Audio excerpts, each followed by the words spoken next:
Mark Wilson here with another episode of Mark It Down.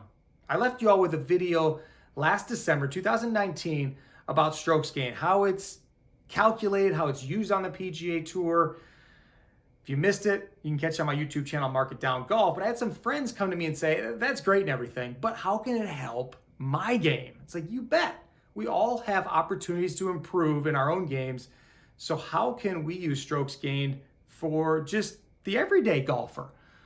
You could even be an aspiring professional. You could be a guy who shoots 90. Whatever it is, we all can improve using strokes gained. So hopefully you downloaded the Golf Metrics app, have put in some of your rounds, and you've actually got numbers that you can look at. You can see where there's opportunities to improve. But if you didn't, you know that there's opportunities to improve no matter what. So I figured I'd use December when the PGA Tour is off before they start in Hawaii in 2021 to give you all a few drills, a few tips, a few ideas, different concepts that I've used in my career and continue to use. So I'm down in my basement again for this first one. We're going to talk about the greens. We're going to talk about putting. We're going to start at the green and work our way back to the tee. So strokes gained, putting, let's get rolling. I will say the basement is a little bit of a mess, but I was able to find an area that we could use. So on this side, you can see we basically got a Nerf gun arena set up. My two youngest sons have built a fort over here that they're going to use as they go battle against my oldest son, whose fort's over on this side. But I was able to get a little spot where I could show you one of my favorite speed drills. And before we get there, though, I want to talk about a statistic from Mark Brody's book, Every Shot Counts, and that's really about short putts, really short putts, from 2 to 3 feet.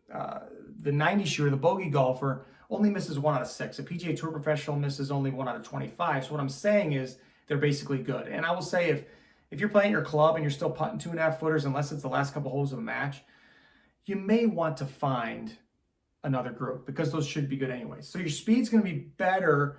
If your speed is better, then all of a sudden you're not going to 3-putt. And then lo and behold, because your speed's better, it's going to match up with your line and your reads better. You're probably going to make more of your first putts. Before we move on, I got to make sure that you understand that I'm not an advocate for aiming for a large 3-foot circle.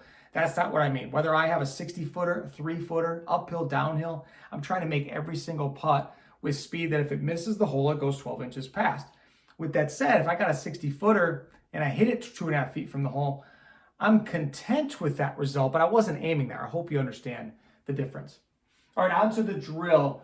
John Graham taught this to me. Putting instructor, works with many PGA Tour players. I met him about 6 years ago, and I still text him a lot because he has some good intel for me when I'm doing PGA Tour Live and PGA Tour Radio. He calls this a leapfrog drill. I've got a zone set up here, 2 strings that are 3 feet apart, and PGA Tour player can get away with practicing a little bit more than maybe, say, a normal golfer who's trying to prep for the club championship. So if you think your buddies are going to give you a hard time about it, put coins down to signify the front line. You could use coins in the back. You'd also use the edge of the green. Give yourself a little bit more of a low profile. But basically what I'm trying to do is hit putts. I want to hit 6 golf balls in here. And each ball has got to go subsequently past the one prior. So my first ball, I really want to creep it just over that string to give myself room. That was a little firm. That's not too bad, but I could have done a little bit better. That's already about 12 inches into it. And I've only got 36 inches to work with, but I could make a good comeback. That was decent. I still got to get 4 golf balls in between that golf ball and that back line, though. And obviously, the more uphill this drill is, the easier it is. The more downhill it is, the more difficult it is. And now I am going to have a hard time. And that was a little bit too soft. All right, so I'd have to start over on this drill. But for the sake of the video, let's just say I got 2 more here. So 1, 2, 3, 4. Now I've got this 4th golf ball. I got to get 2 more inside there. And I want this drill to only take, say, 5 to 10 minutes. I don't want you grinding and getting annoyed that your speed is awful. So you need to find what the right number is. Maybe 6 is too many. Maybe 6 isn't enough. Maybe it's not enough of a challenge for you. So now I got to get that last one past that ball and before the string, and I did it. And then I would continue. I'd say, like, how many more can I get in between those 2? But that's basically for me. And then if I want to do longer putts, Every 10 feet that I add for the putt, I add a foot to the zone. So if I'm going to do a 20-footer, my zone goes from 3 feet to 4 feet. If I do a 30-footer, my zone goes up to 5 feet. Always still just getting 6 golf balls in there. How does this translate to my putting? Well, I'm a spot putter where I'm looking at some sort of, I have a break that I think is 2 inches. I'm looking at a spot that's kind of even with the hole when I'm putting, and I'm just trying to roll it, my speed, up to that spot, basically leapfrogging the coin.